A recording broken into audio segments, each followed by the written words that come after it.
Today on the ThinkSpace podcast, we have Kevin Wong, founder, entrepreneur, director, and producer.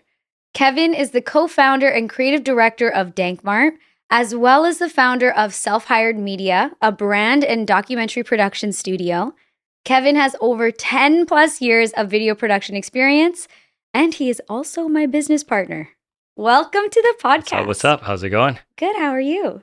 I'm feeling really good. I'm excited to sit in this chair and have a conversation with you. I think before I've always been nervous going into these type of things, panels and whatnot, but I'm actually excited for this. Oh, that makes me so excited. I feel like it's always so funny whenever we're doing something like this because I think it's just awkward talking to somebody that you talk to all day, every day, and then be in this like professional space. Yeah. But it's really cool to have ThinkSpace back on the air. And it was actually the first project that you and I met on.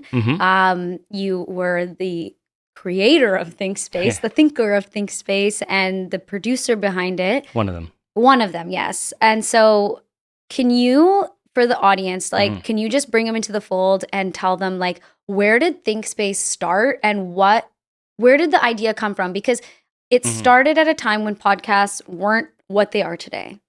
Yeah, I mean, there was a lot of podcasts, but there wasn't quite as many, right? It was a really cool time looking back at it. Around 2018, we wanted to start some sort of media cycle. And I think I realized that who's we? Me, the self-hired team. So at the time, the conversation was going a lot between me, Mike, Kevin Hahn, Val, and Joss. And, me and Kevin talked a lot about starting a podcast of some sort, some type of interview series. We were doing a series called Self Portraits, which was a short form profile series on different entrepreneurs in the city. And Kevin would interview them. We'd cut it up to be like a 60-second clip on Instagram, which felt like it. Looking back now, I'm like, we put so much time and effort into a 60-second clip, right? It was a cool time. So that kind of transformed into like, hey, let's have longer form conversations because we're dicing these up to be so short. And Joss was the perfect host. So the first couple episodes, I think, were Joss, Kevin, and then we started bringing in guests, which I found to be quite an easy cycle due to our roots in the city and the networks that we all had. But we had such a wide range of individuals on. So we ran 67 weeks in a row, and video and audio, 3 camera angles, full social assets, website copy, and we had really good momentum up until I think the beginning of 2020 when COVID hit, kind of shut it down. We had to reset. Yeah. Do you remember who your first guest was on ThinkSpace? First guest, it's kind of a blur. I can name like the first few guests would have been Kevin and Joss.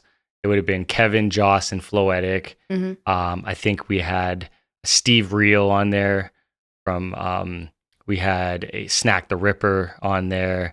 We had we had Cajun Johnson, who was a UFC fighter. We just had lots of different profiles. I can't remember who the first was, but they're all very notable. Well, I remember your podcast interview at that time, and it's really cool to have been in this seat. And like, obviously, we're building together, right? But as your friend and as somebody who's just witnessing you grow. You've grown so much from that stage in your life. So how do you look at, let's say, like the landscape of media now compared to how you used to look at it before? Like, what's different?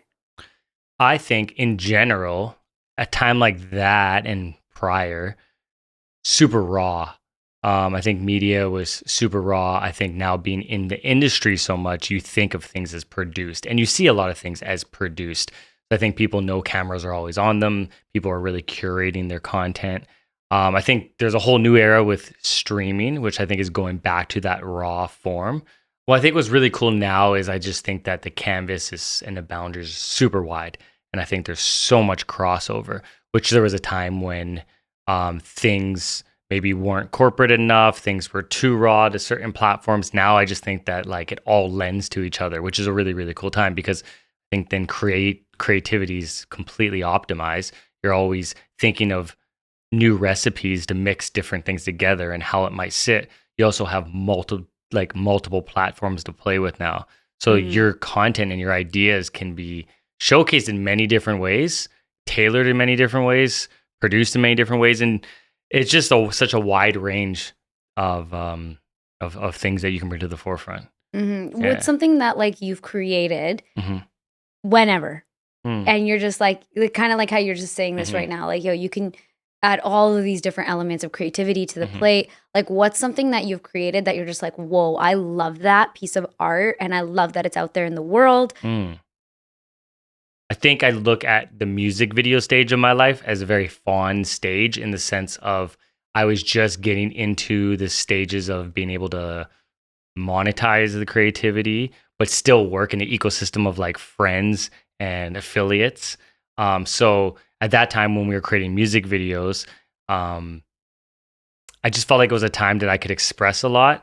I wasn't so worried about the business aspects of things, and I could just create.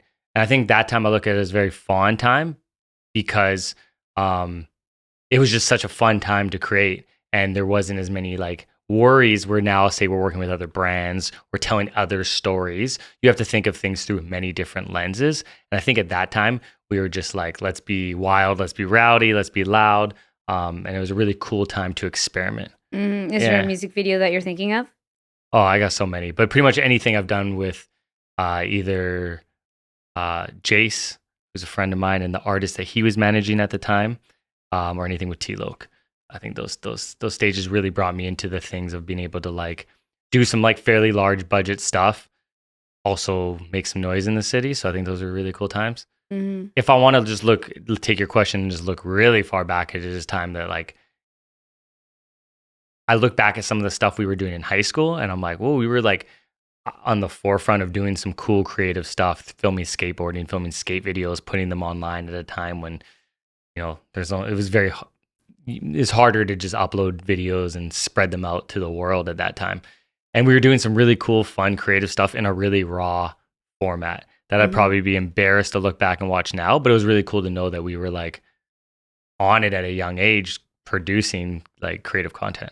Okay, you said the word raw a few times. So I'm very curious, like, what does raw mean? And I never really thought of that too much till we started talking. Yeah, like, what does raw mean? Just like unfiltered, just like not produced in the sense of you can say or show certain things, or you have like an ROI, right? Like, I think like when you're doing like a marketing asset, when you're doing a commercial, when you're doing a campaign, like there's initiatives and there's like targets that you need to hit. It needs to be this long. It needs to sell this product, and I need to create a consumer to want to look more into this product or more into this person, right? Raw in the sense of you're not really thinking of those things. You're just kind of like putting it out there. Yeah, absolutely. And there's still lots of forms like of that in the stuff that we're doing now, but yeah. Do you think like audiences are craving that? I think there's audiences for everything now. So I think there's audiences definitely craving it, but I think those audiences are getting service now. Like there's tons of long form, just streaming type content out there. I've only been talking about this just because I've been looking into this a lot. I'm just really interested in the terms of like different types of media now and how they're all monetized, different platforms, really looking into like broadcast is a really cool thing. Like broadcast sports, especially like licensing deals and all these. It's just a really, really cool time, but it's a lot to follow. It's a lot to consume and understand. Yeah. No? I know you love streamers, but I look at streamers like it looks overwhelming to me. I don't even say I love streamers. I'm just like interested in them. Yeah. And I'm interested in the platforms and how people are making money and how now there is, produce things and aspects of it that are produced where you're like, there's product placement there, or there's discussions there that are meant to be, or there's moments created, dramatic moments created. It's almost like reality TV. It's just everything comes in cycles. And that's super interesting to watch in different ways. Yeah, I feel like it's really interesting to watch as an observer and someone who is interested in media and the landscape of it. But then also with my background and just like knowing, I feel like what that takes for the human spirit to be able to do that, like that looks very exhausting to me. Yeah, to be like a young content producer, to be like married to the game, to need to produce, need to make quotas, need to stay like in the attention and constantly competing for that attention. Yeah, like the economy of attention, that's crazy. Of course. I mean, but like But we've child always kind of been in stars, that. and there's all these different forms of that. Yes. Yeah. What are the long-term effects of that? Who knows, right? What's the Mhm. long-term effects of us scrolling all day long? Who knows? Like, they're not good. We know this, but they're also like just stages that are constantly evolving. And if you're in the tech world, if you're in the media landscape, like, it's kind of the nature of the beast, Mhm. you know? Mhm. Yeah, you have to learn how to ride the wave. Or just isolate yourself away from all that, right? Like, those are the two options. Yeah. So in there, you had Mhm. said that in 2020, ThinkSpace shifted. We Mhm. know that now.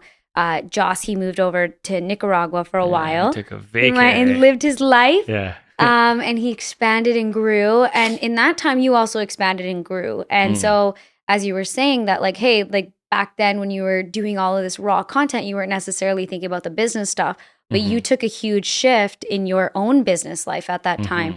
And that's when you opened up your brick and mortar store. So talk to us a little bit about, like, what was it like opening a store literally days before the pandemic? Yeah. I mean, how long has it been now? Because it feels like it's been 20 years sometimes. But yeah, it's interesting. You know, I think every year there's 10 different chapters from before the pandemic, before Dank Mart, which is what you're referring to, and us having momentum with ThinkSpace, but also starting to do some really cool brand storytelling, starting to get some real cool podcast productions in the door and some contracts. And we had, 1 Million Trees as a documentary. We had lots of different, which came out during the pandemic. I think, we were on the Leo Awards, I think, and we had to do that through Zoom. It was just a crazy time. So a lot of momentum, a lot of pause, but then a lot of momentum with this retail store, which, we started in thinking we would have a front space there's a front empty space, and we thought we'd do a store there. There's 4 of us. Then we had self-hired in the back, and we're like, we'll do podcasts in the back, and we'll do content in the back for our own business, and then we'll have another business up front. It's more of a community hub. Yeah, that was a crazy, crazy time. Why did you want a community hub? Like I'm more curious of, like, you, the person, the human, right? Yeah. Who's like always been in the lane of media. Mhm. And I don't think there'll ever be a time that you're not in the lane of media. I just think that's so true to your blood and who you are. Sure. That being said, though, is like you're now taking a new risk, a new entrepreneurial risk in a new space, in a new environment, in a new category. At that time, it didn't feel like a risk. It just felt like we were going to do something fun. Obviously, as things build and foundation builds and expands, there's more risk involved. There's more attention that's needed. I think at the root of it, you said, like, why? It's like, I think we just all like doing really cool shit. I think we enjoy working with cool people, and we enjoy building, right? And when it involves brands and platforms, and we get to do media around it, but we also now have product that can create revenue, it was a really cool opportunity, I think. So I think that was always the ethos, right? It's expanded to so many other things through different product offerings and unique collaborations and experiences that we've done. But yeah, I think it's always like been the community aspect of things. That goes from the podcast to the music videos to like back in the day what self-hired used to be. Yeah, right? 100%. Yeah, but so you're going down this product lane now, right? And you've always been in service. And, like, actually, as I'm saying that, like, you also sold product because you sold self-hired clothes and T-shirts, hats yeah, and T-shirts. But yeah, I think all of that in the past was super capsule-based things, and we could sell product, but we didn't rely on just selling products. So if we drop some shirts, put it away, cool. If we pick up some contracts, video contracts, we produced some campaigns, and then we can take some time and we can get a new client, multiple, and take some breaks here and there.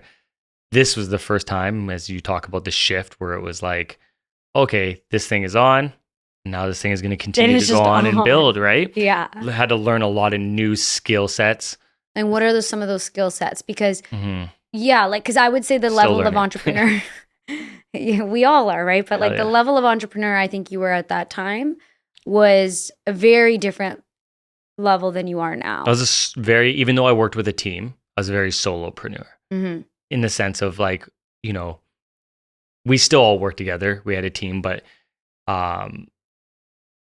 just wasn't as much of an ecosystem that we created with like a brick and mortar store and an e-commerce business. And there's like the front of house and back of house, and there's like office and everything like that. There's a lot of moving parts. Mm-hmm. I think things like communication, things like leadership, things like balance, and then learning also things to do with accounting and scheduling and things to do with a bunch of micro things from each thing. It was a lot. I was going to business school, right? In real world experience. So yeah, you learn a lot through those times. Mm-hmm. Yeah. I feel like one of the things that you learn is personal responsibility. Yeah, definitely. So what's an example of you having to take personal responsibility at that stage of your life where you really had to realize like, this is on me? Yeah, I think there's been multiple levels and chapters of that. And every time you're like, I kind of got to figure it out. It's like, oh, wait, there's a new thing to solve. So I learned to understand that those things are going to constantly come. I learned to understand that if you need to build systems and processes, if you need to build roadmaps, if you need to build scheduling, like no one's going to do it for you. You really have to do it yourself. So the personal responsibility of there. And then also if you're personally responsible for growth of the company or new campaigns, you need to create systems to achieve those things. If you have, I think the personal responsibility of understanding that other people are reliant on you as well, right? As a leader and as a partner, those are other things. So again, talking about the solopreneur aspect of, I know I need to grind through and do this project and get it done, and I'll get it done. And if I go like over capacity, it's just on me, and I'll make sure I do it and achieve it. With the personal responsibility of running a business that there's so many other facets in it. Yeah, you just learn a lot how to handle like that balance and what needs to be done to make sure things get done. Okay, so you talk about that balance, but like I would love to know like what is a true moment in your timeline where you actually experience something. I'll give you a topic, a common thread. I think I've realized was I always thought of myself as a good communicator, but I've started to realize good communication is also listening, right? And I think partnerships and relationships and high stakes when you're in those things needs to have good communication. You need to be a good partner, or else you're only going to reach, if it's 50% capacity or opportunity, right? If you're a quarter, you're only going to get a quarter there. You're a partnership for a reason, right? So I think good partnerships learn how to communicate, learn how to listen, and learn how to respect those things. I think boundaries is a big thing that I didn't really have a good understanding of. Again, going back to like the solopreneur, or going back to like the really like unconventional kind of creative content world where sometimes I'm up at 3 a.m, sometimes I'm getting files sent. There's no like, structure to there. And I think both through like a Dank or through like a self-hired, I've been able, with different types of clients and different rooms I've been in, I've been able to like see those things and start to understand how those things are molded. And I think I'm still learning those, right? But I'm been able to look back and be like, oh, there's like 5, 6, 7 different like levels that I've been able to kind of build on through different stages of not understanding those and through experience of it. So that's not really like a definitive time, but that's just a general kind of it sounds like a big lesson that you had to learn. Oh yeah, for sure. Yeah. For and sure. how has listening, the element of listening, then impacted, because you're somebody who has like you're talking about going from solopreneur to partnerships, but you have lots of partners. And like how has that impacted your partnerships? I think we all have amazing ideas. We're all creators, we're all hustlers, So I think that when you're able to actually stop and listen and understand that like there's a marriage of ideas, that's probably the winner there. So I think that's like an example of why it's so important. As well as like, I always have ideas. I'm gonna spit them out. I got an idea right now of 10 different ways I want to take this conversation, right? But it's important to know that those ideas aren't going anywhere. And if this is like if we're having a session to like build on like a creative scope to a project, like let's take it in stages. Let's listen. Let's really try to understand each other, and let's then communicate through it to like come up with the perfect recipe. And I think the times that we've been able to do that like we've had some of the best work in the world, you know? Yeah. Yeah. Just on that note of like, okay, like, so solopreneur, now you have partners, but then now you also have staff, right? You have contractors who are working for you, you have staff who are working for you. Like, when you first started to get that balance of other people relying on you and like needing you to show up as a leader, like, what was your leadership style like? At first, it was just like definitely just everyone's peers, right? I'm very used to building with my peers, right? But understanding that like you need to be able to, again, go back to communicate, but communicate like good leadership into like what need to get done. How do I help that person achieve those things? Am I actually giving them the right systems? Am I giving them room to learn, room to grow, and how to do that? As well as if something doesn't get done the way that you want it done, you have to take a step back and be like, okay, well, how can I help them and assist them to get to that? Do you know what I mean? Can I double click on that? Because Yeah, for sure. I think that's the unique thing that you actually have is like you know, we were talking, we're talking with Andrew where we're talking about like makers and managers, right? And you were a maker for a really long time. You were the person you were the creative director, you were the shooter, you were the editor, you were the businessman. And so like now you're having to enroll other people into that job, right? Like, how did you like start to let go of the control? No, have I? No, I'm just fine. But yeah, it's been a thing of going through reps and multitudes of layers and times to kind of figure that out. And I think both on a say a business level, so say with Dank or say with a creative level, it's kind of just understanding that things aren't always going to be done the way you would do them, right? Does that mean it's a bad way of doing it? Not necessarily. Let's figure, see, I would have attached that. I don't think I was the one that did it, but it falls off. It's okay. We got to keep it rolling. But yeah, things aren't going to always get done the way you're going to do them. Your way isn't always the best. It might be a better way. Your way might be the best way. So then you have to have a good session of looking like, okay, why did you do it this way?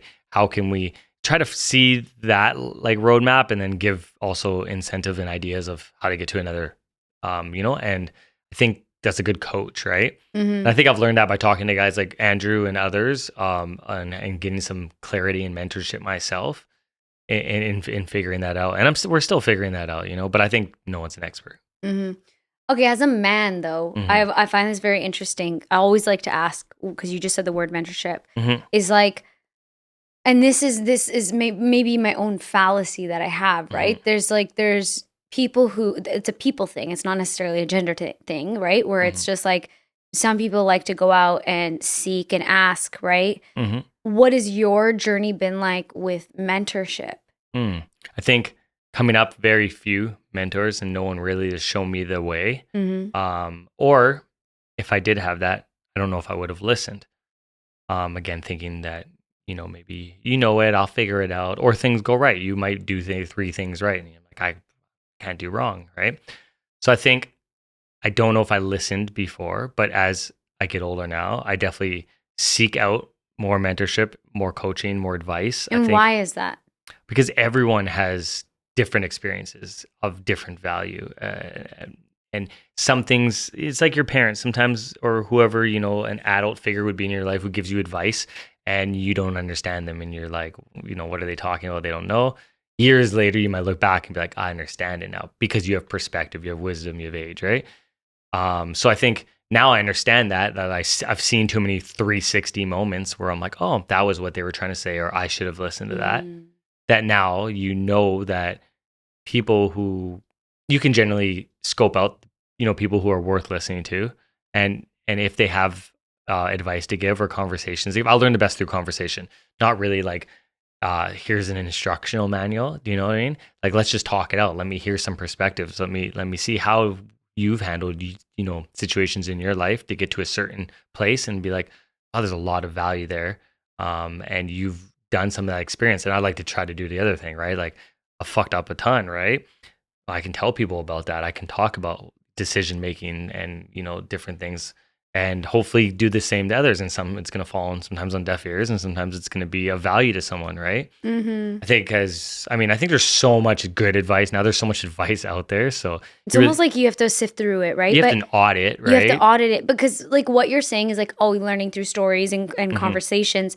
It also requires people to be vulnerable with their mishaps, right? And like with what is working in order. And I think stories, like facts tell, stories sell. And I believe that with my whole heart, right? Like there's things that we're going to remember because we remember the story of it more than we understand or remember the wisdom of it, right? And so like in that, you're saying like, sometimes like it falls on deaf ears. Like, is there any wisdom that you received that once fell on deaf ears that you now are like, like that was such juicy wisdom? Yeah, not like a direct. Well, yeah, there's tons for sure. Some I'm not going to share. But there's some general, I've connected with my dad, the last few years, been able to connect on a deeper level through brick and mortar and retail talk. My dad's owned a business. My dad owned a storefront for 20 plus years. My grandpa owned a storefront for 30 years on Main Street. So both in Vancouver, right? There's a lot of things my dad told me with, running a brick and mortar business and things here with, just whatever, right? And some of it I was like, but this is now, this is different now. This is how we're doing things now. Some of it, my intuition was right and things worked out great. Some of it, I was like, if I would have listened, I could have saved a hard lesson. Do you know what I mean? So again, you have to audit and sometimes you got to go with your gut, but what's the value of the hard lesson? I mean, hard lessons are good lessons. We know this. It's just as long as that hard lesson doesn't make you give up. Every time, like you're going to clock a lot of hard lessons. Sometimes they come in, they come boom, boom, boom. Sometimes they come spaced out over a long period of time. Sometimes I think there's going to be a bunch of micro ones and sometimes there's going to be some heavy hits, right? Hard lessons are good lessons though. Like facts, you're going to learn through experience. You're going to, and the harder ones, if you're able to get through them or when you're able to get through them, you build resilience. So I think that's the commonality between any kind of mentorship or advice I've been given through people who've gone through the ringer and who've done amazing things and big things. I'm like, there's a lot of things that you went through that I had no clue. I thought it was, man, you own X amount of things, like you're killing it, like, right? That's very like immature mindset, but that's how I thought before. Not understanding that there's so many layers and, to those things. So, something that you said. Oh, sorry. Something you said? Yeah, something that you said in there is like how fast you get back up, and like Barbara Cochran, I think that's how you say her last name, but Barbara the Shark. She always talks about. She's like, I don't invest in businesses. I invest in entrepreneurs, and I invest in them based on how fast they get back up. Like, and in coaching, I call that people's bounce back rate, right? So it's like maybe before a trigger happens. And then the trigger takes you out for a year, right? So then how do we shorten the bounce back rate that gets you back on the road and going again? For sure. I think there's like, anyone will tell you, right? There's people who have like, this is tough. And then they reach something that is really tough. And they're like, that was like not so tough looking back on it, right? But you need to go through those cycles, right? There's tons of things that I've gone through that I think a long time ago when I went through things that were like really tough, I've made these times easier. But I know these things are some things that would cripple someone else, for lack of a better words. And hopefully that person would get up and keep moving. And then they'll come to a stage when that wasn't so bad either, right? It's just stages. Yeah, it kind of goes back to like what I was like when we were talking about personal responsibility, because it's like all that experience has to give you the tenacity that allows you to even like understand and know and recognize like what that responsibility looks like. Yeah. You know what I mean? Definitely. And like the truth of it is like we're all going to go through shit. We're all going to go through different things at different times. Some of them are going to be super heavy things.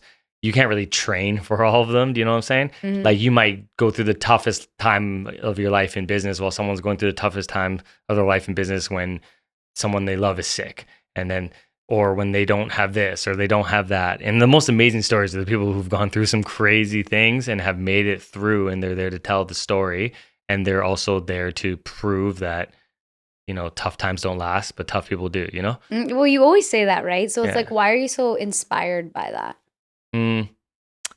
Yeah, I don't know. I just like trying, like, I'll tell you, I love listening to podcasts or interviews with like, I'm really into MMA, UFC fighters, right? Fighters. I love like the parallel of that where like you might get knocked down, you might even lose a fight, but then you're back in the good ones are back in the gym in the next day training, going through another whole camp to fight again, sometimes losing again.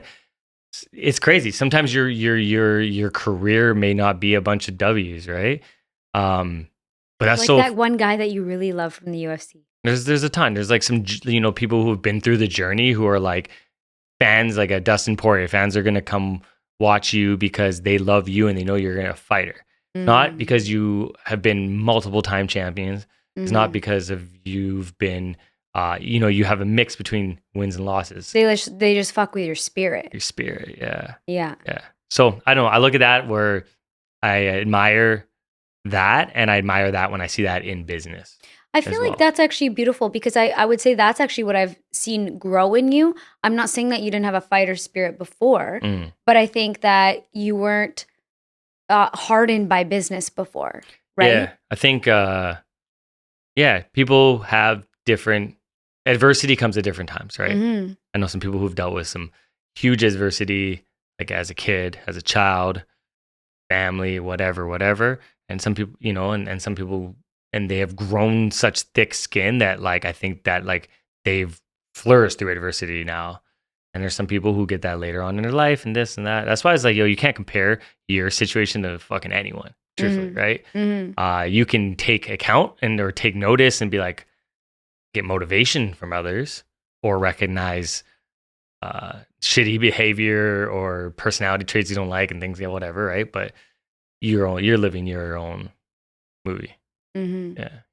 You're living your own movie. Living your own movie, You're the man. main character of your own life. For real. Yeah. So, okay, in your story, we were kind of going through just the evolution from ThinkSpace to owning a brick and mortar. Also at this time, like for context, self-hired's rapidly growing at this time as well, right? Yeah. Where it's just going through so many different business models, like how is this going to work? And like also just like having so many new projects, bigger stakes, all of that jazz. Definitely. And now you're at a place where I would say that you have more of a capacity to hold the things that you juggle. Yeah. So if there's somebody on the other side right now who, let's say, has multiple passions, right? Or they have multiple businesses, they have multiple responsibilities. What's some advice that you have for them on how to manage the variety of things that they have to push through? Yeah. So I've always been someone that just like to fire off on ideas. And there's always like, I don't know, like the quote, but when people say like, you can't become a master of 10 different things or whatever, right? Like always like, oh no, we can do clothing, but we can also do music video, we can also do the content, right? Whatever. And I still agree. You can do as much as you want to do. But I do think that like in order to succeed, you have to be able to find balance, but really you've also been able to have to scope and design your path to success. I think I'm going to keep saying systems and processes, but I'm just someone that never had systems. I had them through just reactionary systems. This is how I like patterns did work patterns, right?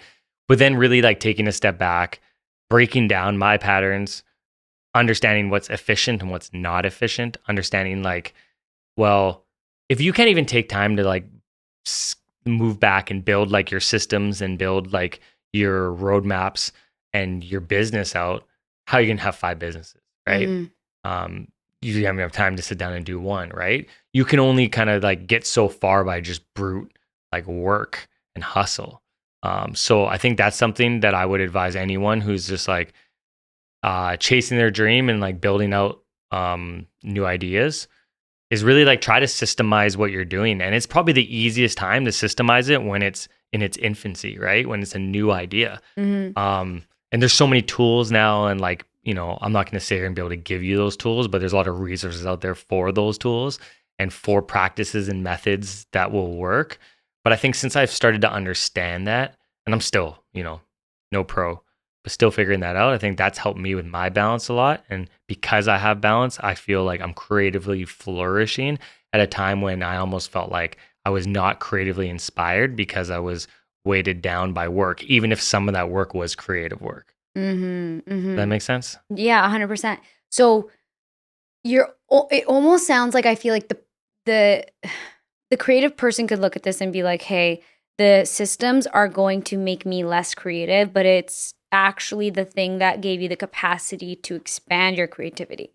I guess if you feel like that worked for me, and again, one recipe doesn't taste good to everyone, right? So if that, if you feel like I cannot do this and maintain like my creative passion, find a good partner that isn't a creative that loves to build systems and scale, right? If that's what you're trying to do. So again, yeah, good partnerships, and by good partnerships is good transparency, it's good communication, and all those things that we just talked about before are kind of like the recipes to like, yeah, it's just really knowing yourself too. So like again, what have you learned about yourself through this process of entrepreneurship? Because you've been an entrepreneur for a hot minute, your whole life, basically. Yeah. And I look at different stages of different stages, right? But yeah, what have I learned about myself? A lot. A lot. I don't know if I want to say this on the internet. I got really far off just, hustle and work ethic, but I could have got even further, again, with organization, with implementation of those things. So what I've realized about myself is that I'm very like ADHD, 100 different ideas, edit a project while closing it, open another project, get it to 15%, getting it there. So now allowing myself to have systems to track those things, I started to see those things. So I just realized I realized that I'm very scattered, right? And I'm only halfway through that journey, like I have a long way to go to like really perfect those type of things. But that's what I realized about myself. I don't know if that answers the question. That does. That's what you realize. Does that answer the question? I don't know. Like, if that's what you realize about yourself, then that's what you realize. But like in the practice of mindfulness, it's a practice of awareness, right? And when there is awareness, there's consciousness. And when there's consciousness, there's power. So you can choose how to maneuver, right? So with the consciousness that you now have around that scattered energy, like, what has shifted for you?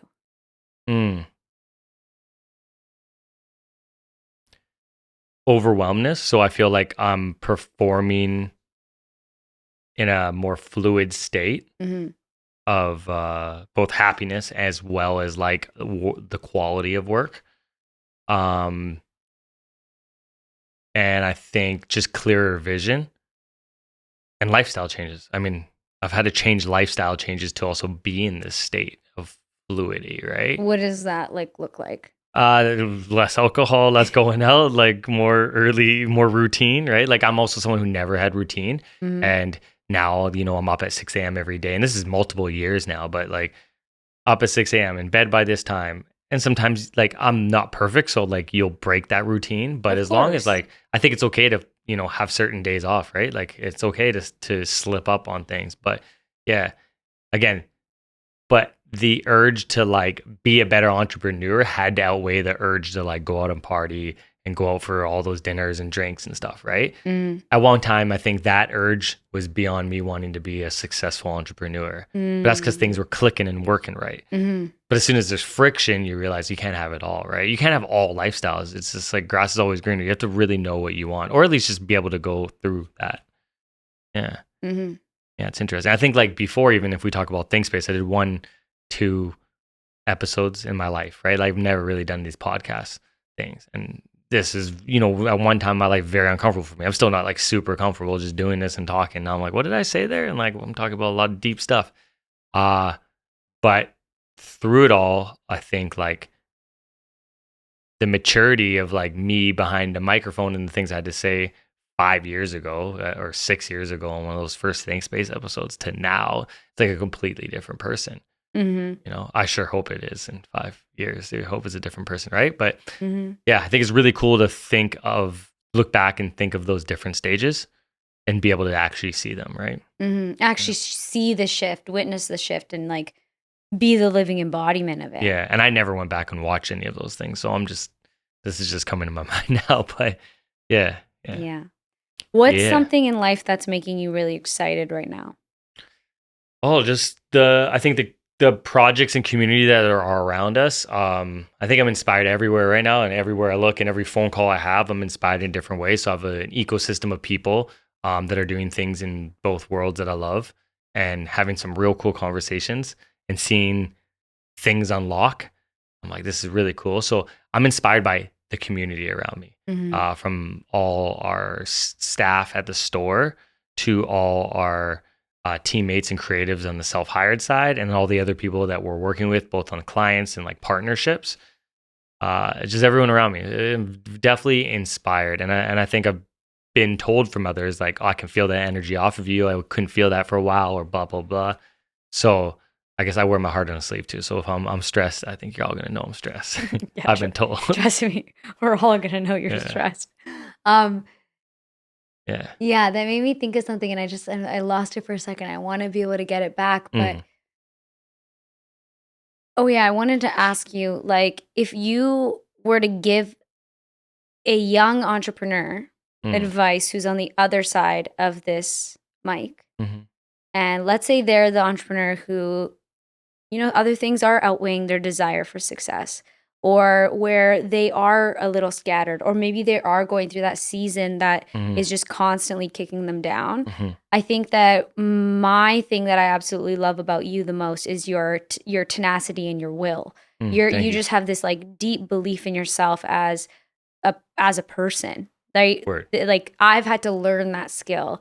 I'm not like I was born an entrepreneur. I became one. Yeah, I hear you. Right. And so I feel like you have this will and tenacity that just keeps you going no matter what, and this self-belief in yourself. So what's something that you could give as a piece of advice or a message to that other person on the other side? Well, I think this whole podcast has been like a piece of advice and a message. I don't want to just regurgitate or say the same things that I've been saying.